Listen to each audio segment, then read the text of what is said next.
కానీ మీరు జనరల్గా ఒక ఆడపిల్ల మీకుంటే అలా ఆలోచించండి. ఇప్పుడు 12 సంవత్సరాలు ఒక అమ్మాయితో ఉండి ఎన్ని గొడవలైనా రావచ్చు, మధ్యలో థర్డ్ పర్సన్స్ ఈయనకు రావచ్చు, ఈయన కరెక్ట్గా ఉన్నాడని మనం చెప్పలేం కదా. ఈయనకు థర్డ్ పర్సన్స్ రావచ్చు, ఈమెకు 4-5 పర్సన్స్ రావచ్చు, whatever it may be.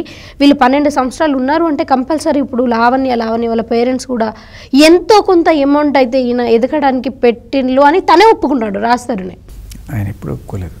చెప్పారు కదా, అవును స్టార్టింగ్ ఆఫ్ ది కెరియర్లో వాళ్ళు కూడా మాకు సపోర్ట్ చేసేవాళ్ళు, ఫైనాన్షియల్గా కూడా ఇచ్చేవాళ్ళు అని.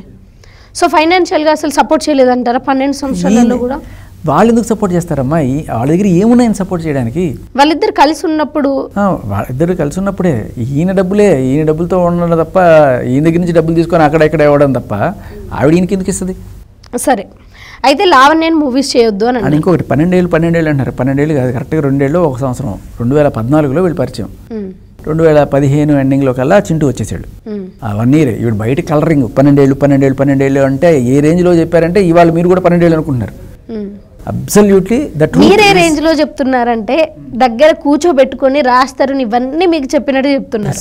అది జరిగింది కూడా, నేను రాస్తాను. బట్ ఇది స్టార్టింగ్ లో మీరు ఇవన్నీ మాట్లాడడానికి ముందు స్టార్టింగ్ లో అసలు నాతో మాట్లాడలేదు అన్నప్పుడు కూడా ఈ టాపిక్స్ అన్ని మాట్లాడలేదు. నేను మీకు చెప్తాను, మీకు చాలా క్లియర్ కట్గా.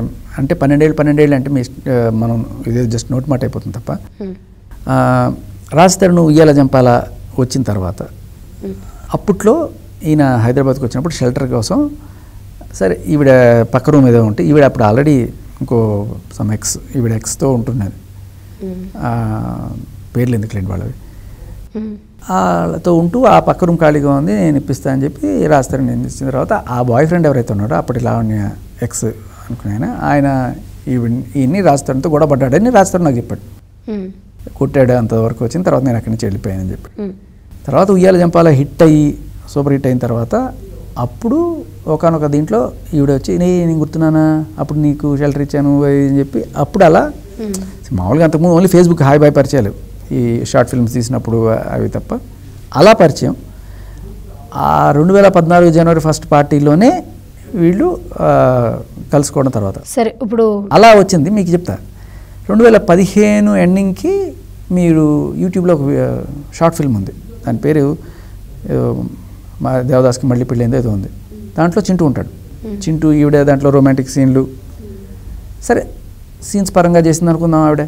బట్ కట్ చేస్తే ఎఫ్ఐఆర్ చూస్తే నాకు ఈ చింటూ అనే అతను అప్పటి నుంచే పరిచయం, అప్పటి నుంచే మేము ఈ డ్రగ్స్ దందా ఇవన్నీ కూడా ఆ ఎఫ్ఐఆర్లో ఉంటాయి. ఆ సినిమా పేరు కూడా ఉంటుంది, ఆ షార్ట్ ఫిల్మ్ పేరు కూడా ఉంటుంది.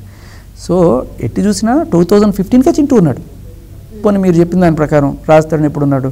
2012 కదా ఉయ్యాల జంపాల ఆ టైం. 2012 నుంచి 15 అనుకున్నా కూడా 3 ఏళ్ళు కదా. లావణ్య చెప్పేదాని ప్రకారం ఏంటంటే థర్డ్ పర్సన్స్ వచ్చినా మళ్ళీ మేమిద్దరం కలిసిపోయి ఉండేవాళ్ళం, మేమిద్దరమే కలిసి ఉన్నాము అని. ఎంత సిగ్గులేనోడైనా అలా ఉండడు. ఆల్రెడీ వేరే వాడితో నువ్వు వెళ్ళిపోయావు.